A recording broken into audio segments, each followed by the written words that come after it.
रोहतक जिले की आबो हवा अचानक बदल गई है। लोगों का कहना है कि वैसे तो दीपावली के बाद से ही जिले में प्रदूषण बढ़ने लगा था, क्योंकि दीपावली के त्योहार पर लोगों ने जमकर पटाखे फोड़े थे, जिस कारण प्रदूषण फैल गया। हालांकि कुछ लोग प्रदूषण फैलने की वजह से पराली जलाना भी बता रहे हैं, लेकिन अभी तक जिले में कोई मामला सामने नहीं आया है। वहीं स्थानीय निवासी गुलाब व राम मेहर का कहना है कि सुबह जब वह घर से निकले तो धुआं धुआं दिखाई दिया। अचानक आंखों में जलन होने लगी और सांस लेने में दिक्कत आने लगी। उनका मानना है कि दिवाली के पटाखों से प्रदूषण फैला है और कुछ किसान पराली जला रहे हैं, जिस कारण शहर की आबो हवा खराब हो गई है। कितना पोल्यूशन है? बहुत ज़्यादा पोल्यूशन है जी। ये तो आँखों में जलन करे है जी। बहुत ही उसमें देखा भी नहीं जाता, कई बार तो आँखों में बढ़ रहा है, आँखों में घुस रहा है धुआं।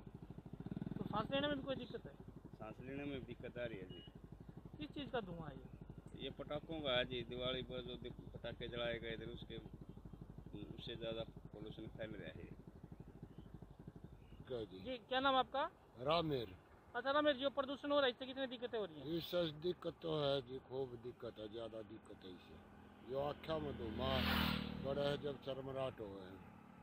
हाँ, प्रदूषण ज़्यादा फैल रहा है जी। कारण क्या है?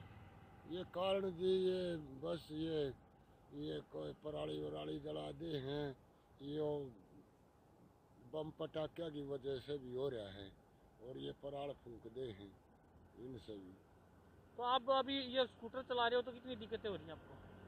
इसमें जी ठीक है, ये मतलब दिक्कत तो है, सांस लेने में भी है दिक्कत तो है। आंखों में जलन भी हो रही है? हाँ, आँखों में जलन भी है।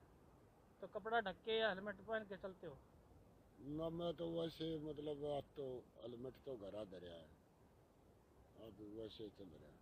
मुंह पर कपड़ा रखना चाहिए वैसे जरूरी? हाँ, मुंह पर कपड़ा जरूरी है जी। बड़ा सेंसिटिव विषय है, और सौभाग्य से रोहतक ज़िले में अभी तक कोई भी केस इस तरह का नहीं आया है।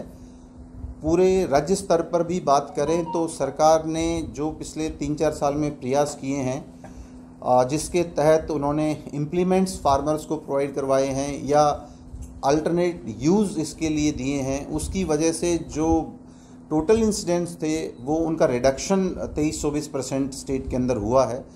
और 2 बड़े प्लांट्स जिनसे स्टबल से इलेक्ट्रिसिटी जनरेट हो रही है, बायोफ्यूल के तौर पे यूज़ कर रहे हैं, वो हरियाणा के अंदर शुरू हुए हैं। इसके अलावा यहाँ जो हमारा जो ज़िला है, क्योंकि ज़्यादातर जीरी का क्षेत्र है और वो कंपैरेटिवली बेटर माना जाता है चारे के लिए, उसका रेट बहुत है, तो लोग जलाने की तरफ अब इस तरह से नहीं करेंगे क्योंकि उससे फाइनेंशियल लॉस होता है। तो मुझे उम्मीद है कि सरकार के द्वारा जो प्रयास किए गए हैं और जिस तरह से लोगों में अवेयरनेस आई है, तो इसके ऊपर लोग नहीं जाएंगे। अदरवाइज़ जो एनजीटी की डायरेक्शंस हैं और हमारे यहाँ पे जो ग्रैब की प्रतिबंध जो लगे हुए हैं, उसके तहत अगर कोई फायर इंसिडेंट पाया जाता है और अगर कोई व्यक्ति उसमें दोषी पाया जाता है तो उसके खिलाफ एनवायरमेंट कंपनसेशन उसके ऊपर इम्पोज किया जाता है, और वो एक स्टैंडर्ड प्रैक्टिस है।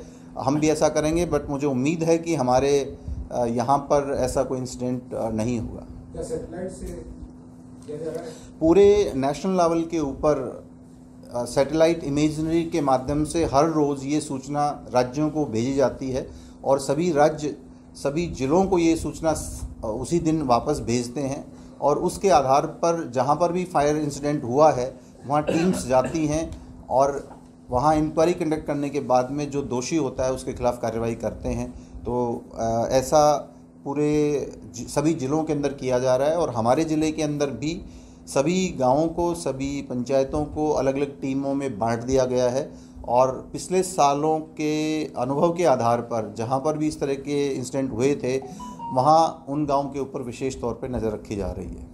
Thank you.